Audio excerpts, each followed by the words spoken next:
Hello and welcome to my fifth video.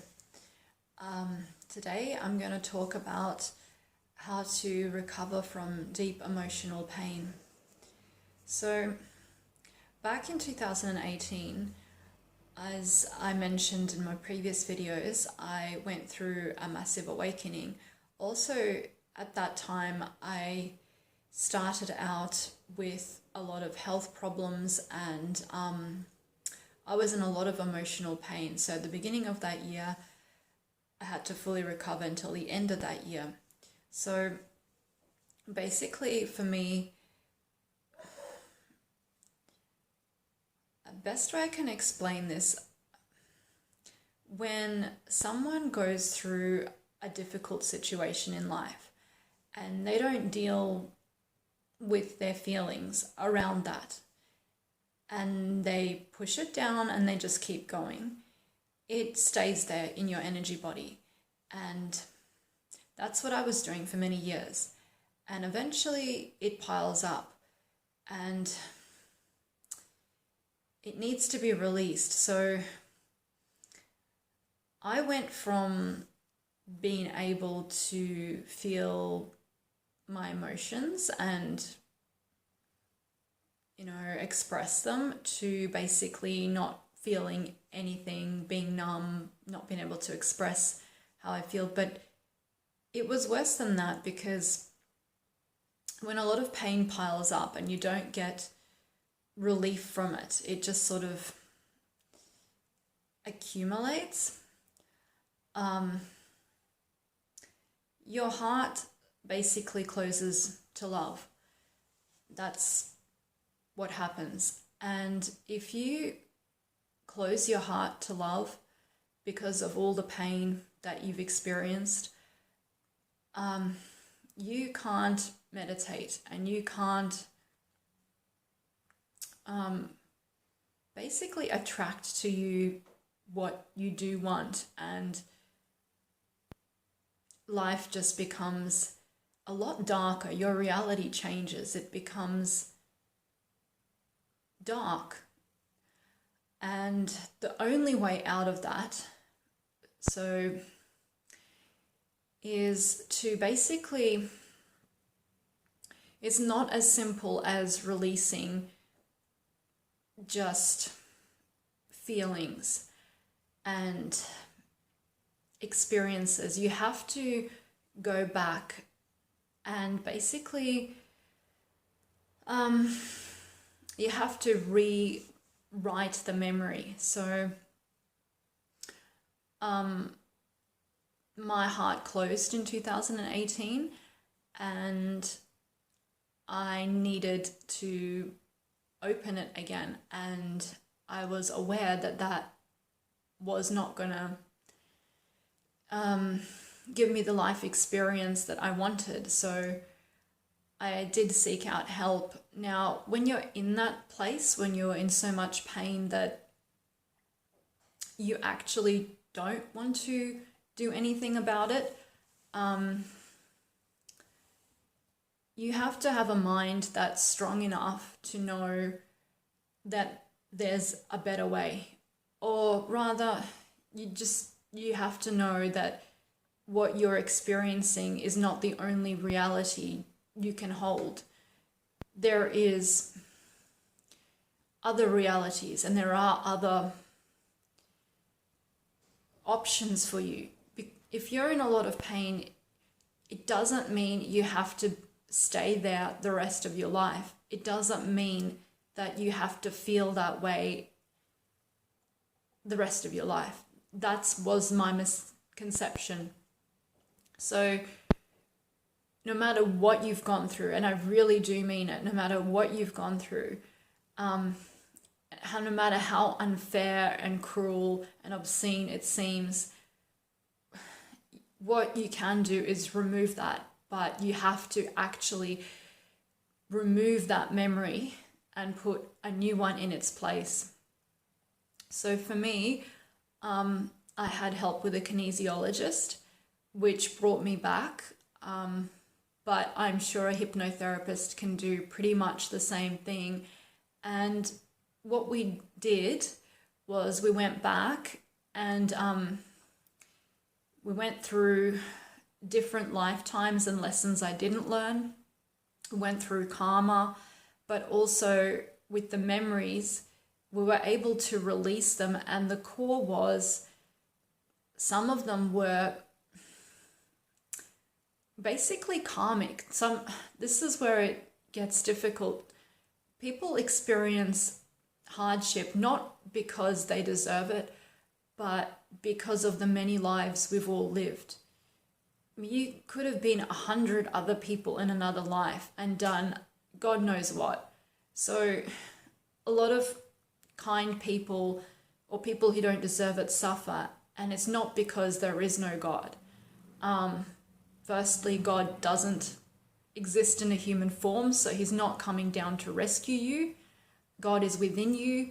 And secondly, you suffer because of the many lives and the karma and lessons. So some people are here to experience certain difficulties, either to clear up their own karma from another life, to rebalance it, or to rebalance their whole family karma down a lineage, either their mother's side or their father's side or both. And sometimes it's lessons. And usually when someone is experiencing something over and over again, that's more of a lesson. If it's just a person having a huge amount of bad luck and they've done nothing to deserve it, that's karma. And it's not from this life. So it's unfair to point fingers at someone and say, you've had a hard life and it's your fault. It's not at all.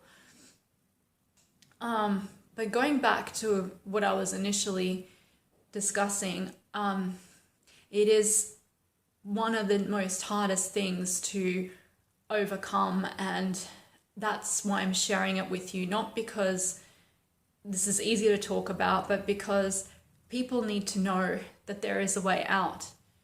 Having felt what I felt, I stopped loving. So to go from that end to loving again, I don't think too many people actually bring themselves back.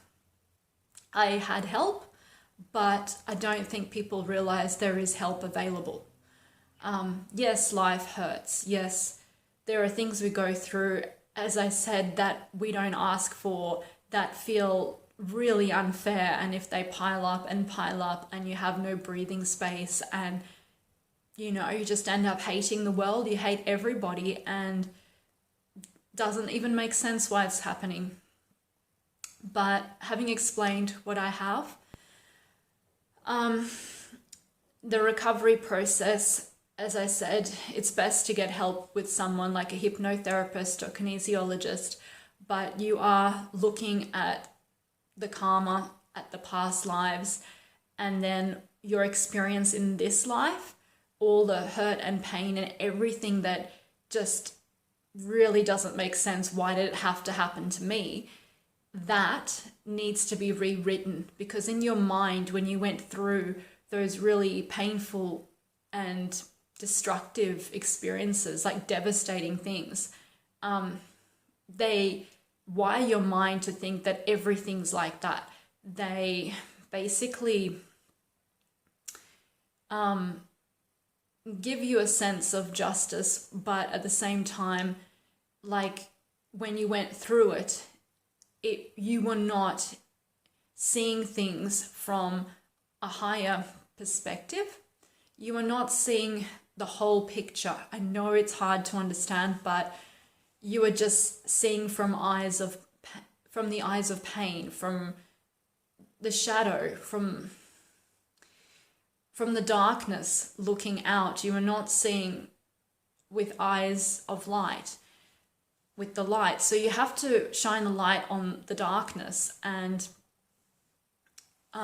you go back and you release the karma and basically rewrite the memory. And I had to do that for a lot of things, and on top of that, one other thing is you have to hold on to the new memories, and you have to rewrite your thoughts, because depending how long you've been in that state, your thoughts can change and they can become very negative and very geared into a specific way of thinking and seeing things. So it's not just as simple as changing a memory and working on the karma to release those patterns, but you also have to rewrite the way you think. So as you go through that, your mind will tend to want to go back to thinking like, how can this be? You know, this isn't fair. So you kind of have to train your mind to see things from a different perspective. And it takes a while, but that's what you do. And then after that, you have to put in positive thoughts. You have to put in situations that you once knew that were positive, things that would give you hope.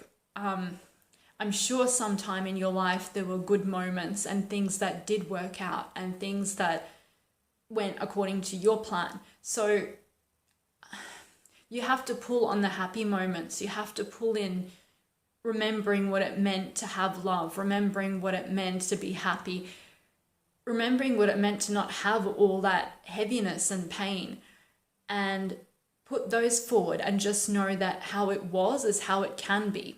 You might have been 5 or 6, you might have been even younger, but there would be happy memories. You might be 15 or 10, whatever memory you can think of, you pull that forward and remember how you felt back then, and you bring it forward.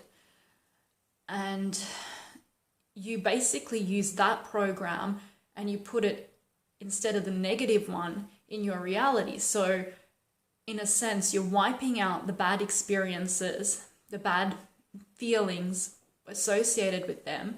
You have a fake memory there, and then you have all these memories on top and thoughts that are your own, but they're from another time. And they help you start thinking more positive and writing a new program in your mind, which gives you hope and makes you realize that not everything's dark, and you start to pull out of it. And it is really hard. Like when I was coming out of that and starting to feel love again, like it's like coming out of mud. It's like coming out of this sludge, this darkness, this cold and empty feeling, and then just pulling yourself out of muddy waters. So it is very dark and dirty, and then when you come out of it, you start to feel love again. You feel lighter and happier, and then your heart starts to really fill up with love, and you feel it again and you get hope. So that's how you do it. You pull yourself out of it, and then you have to keep putting in the good stuff and all the affirmations and the positive thoughts, and keep your environment positive. So one thing I should have mentioned before you do any of this, if you're in a bad situation, you need to get yourself out of it. Like, there's no point doing this if you're in a situation that keeps reinforcing the negative or making you feel terrible. So number one is get out of there. And I don't care if it's family, friends, whatever the situation is, work related. It's usually go and no contact. And if you try and stay in touch with certain attachments to the situation or people, it will pull you back in. So look at it as a vacation or just time out, but leave and cut all ties to everyone and everything. Just go. And then afterwards, you have that time to heal. So as I said, people need time quite often to work out what they want and who they are and what's actually happening. And the best thing to do is to see it as a vacation. Just go for a while, clear your mind, and start this work, and just jump into it. Make sure you have someone there that can help. As I mentioned, it's not something I actually think you can do alone unless you know what you're doing to be effective. But so you get out of the situation, no contact, then go find someone like a hypnotherapist or a kinesiologist, and then start working through the memories and the karma, and then bring forward all the positive thoughts and memories. And then make sure from that point on, you build a positive environment around you. You need to have a job, home, situation, people around you in your life that lift you up and make you happy. So it's really as simple as it seems. It's what your gut instinct tells you. If you're in a house and it doesn't feel nice, leave. If you're meeting with a person and something feels off, leave. And it pretty much goes for everything. And if you're attracting still negative people and situations, still something is within you that needs to be released so you don't attract that.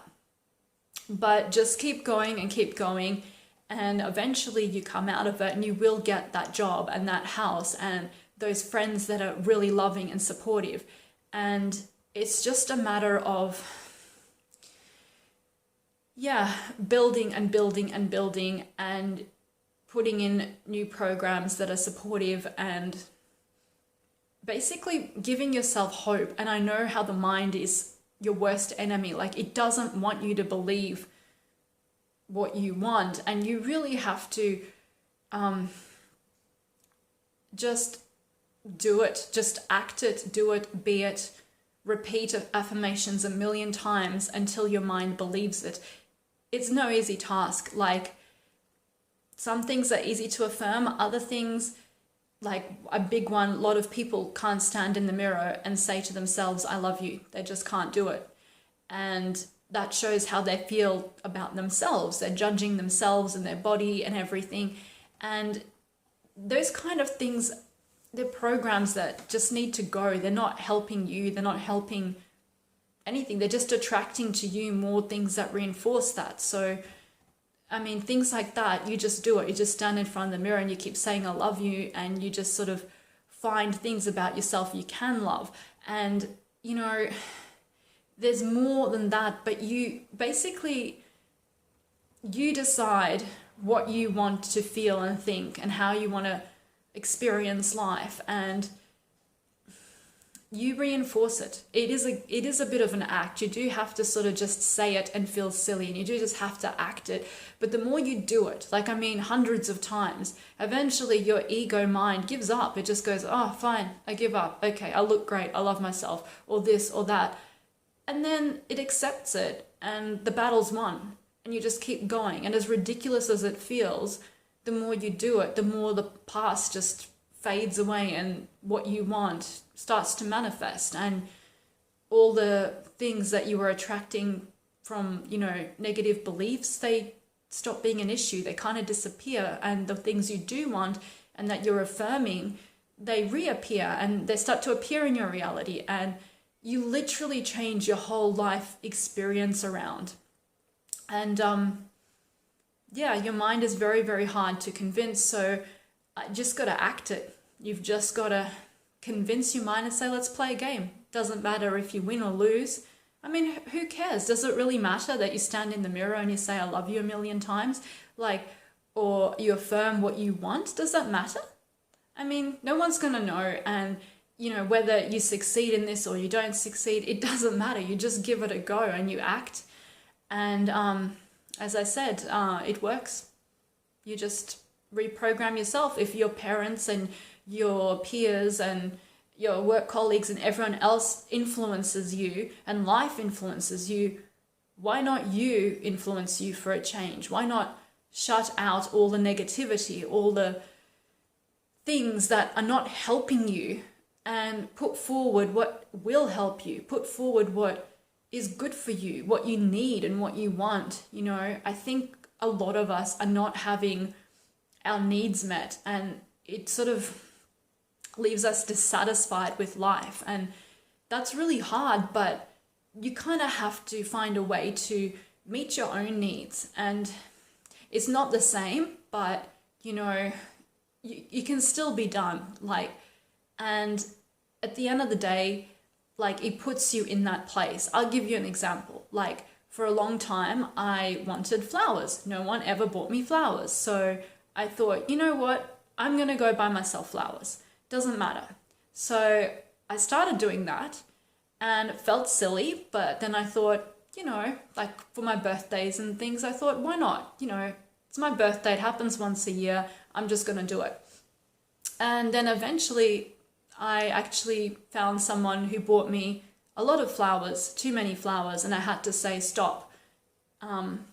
But the point is, I managed to do that for myself and then attracted someone who drowned me in flowers.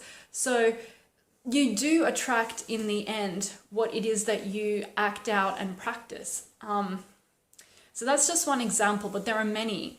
And you just, I guess what I'm trying to say is there's hope and there's a way out. And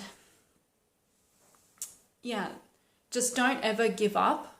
And sometimes there is a wait, but when the opportunity is there, take it and put in the effort, and you'll never be sorry. Like, some things are just worth trying. You put in the effort and you succeed or you don't.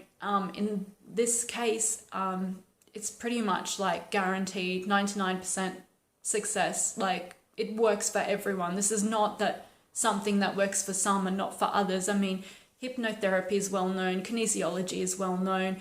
This sort of work is practiced even in psychology and EMDR therapy. So there's a lot of like areas that cover this, and spirituality too. So, it does work, it's proven, it's worth trying. And yeah, I hope this has been helpful for some people out there that needed to hear this. Thank you. Bye.